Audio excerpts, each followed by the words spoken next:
Hi guys, today I made this incredible sticky sweet and sour pork and it was so good. I wish I could tuck in some leftovers now, but we devoured the whole thing at dinner. It was pretty rich though, so I just decided to serve it up with some boiled white rice and some steamed pak choi halves that I did in a steamer and placed it above the cooking rice. The great thing as well is that it can be whipped up from just a few store cupboard Chinese ingredients. Start off by making the sauce. Do this by adding 3 tablespoons of caster sugar to a measuring jug. Though I'm using golden caster sugar here, which kind of has a nicer, more kind of caramelly flavour. Next, you need some chinky yang or black rice vinegar, and just add about 2 tablespoons of that to the measuring jug. Next, you need some Shaoxing wine, just about a tablespoon. About 2 tablespoons of light soy sauce. Now I'm going to make what in cooking is called a slurry. It's just a mix of flour and water to thicken a sauce. I'm using 1 tablespoon of plain flour, though potato starch would be better, and I'm adding it to 2 teaspoons of water. And mix it up really well to make sure there are no more lumps. Then add it to the rest of the sauce ingredients and mix all that up as well to help the sugar dissolve. Then just set it aside until you need it later. You won't need it until last minute. Next, I took 400 grams of pork steak, roughly, I didn't weigh this or anything, and chopped it up into bite-sized pieces, about 1 centimeter thick. By the way, how cool is this cleaver? I bought it for really cheap online from South Korea, and what's cool about Korean knives is they have this cylindrical handle with a flat base at the bottom that they use for squashing cloves of garlic, because like me, they eat piles and piles of garlic. Adding a little extra garlic to a dish in Korea would be adding an extra bulb, and that's fine by me.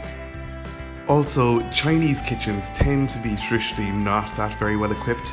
Everything they have needs to be multifunctional.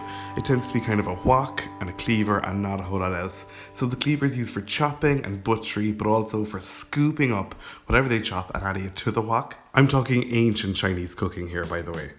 So now give your knife and your board a good wash. Then take your chopped pork and add about a teaspoon of sea salt flakes, 2 tablespoons of Shaoxing wine, mix it all up really well, and then make your batter. Here I have 5 tablespoons of water that I added to the container that I mixed the slurry in, which is why it looks kind of dirty and floury. And to that, I'm going to add 6 tablespoons of flour. I'm just using plain flour here, but what will be best will be a mix between plain and potato starch. So just mix that up really well for a while until you've got no more lumps and you've got a nice thick batter. Then add it to the pork and stir it all up so that all the pieces of pork are nicely coated in the batter. Then set it aside while you chop up your spring onion. Now the recipe calls for a handful of green spring onion parts, but all I have is this really thick fat spring onion, so instead I'm just going to slice it up really thinly and avoid the white part. Now take your spring onion and your pork over to the hob to start frying. Place a seasoned wok over a high heat and add a good lot of vegetable oil, enough for deep frying. Now I'm going to use a jam thermometer to tell me when the oil reaches 150 degrees Celsius, and once it does, I'm going to add in my pork. I'm going to deep fry these pork pieces in 2 batches, giving them 3 minutes per batch for now. This is just the first frying, by the way. So 3 minutes later, scoop them out and add them to a plate that's lined with some kitchen paper. And then do the exact same thing with the second batch, fry them for 3 minutes, and then transfer them to the plate. After the pork's first fry, it will be cooked, and you can eat it now, but we're going to double fry this so that it's extra crispy, and it will stay crispy after the sauce is added. Everything so far can be done ahead of time if you like, just let that hot oil come back down to room temperature. Then, maybe 20 minutes before serving, turn the heat back up to high and add your jam thermometer to keep track of the temperature. You want it to be between 190 and 200 degrees Celsius for the second fry. Then add in all your pork pieces, no need to batch fry here. And just give them a gentle stir every now and again to stop them from sticking together. And you want to fry these until they become a really nice, rich golden brown, maybe about 5 minutes. When they are as brown as you like, just take them out of the oil again briefly while you get rid of the oil, pour it into some heat-proof container and return it to the heat, but dry. Then pile in the crispy fried pork, give the sauce from earlier a good mix before you pour it into the middle of the wok, And as soon as it starts to bubble and boil, then stir the pork into the sauce so that it all becomes nice and coated.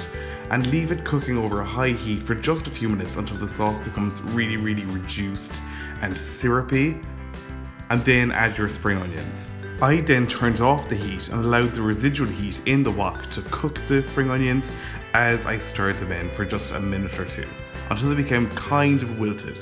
Then I finished the dish by drizzling over just a teaspoon of toasted sesame seed oil, mixing that in and serving it at the table.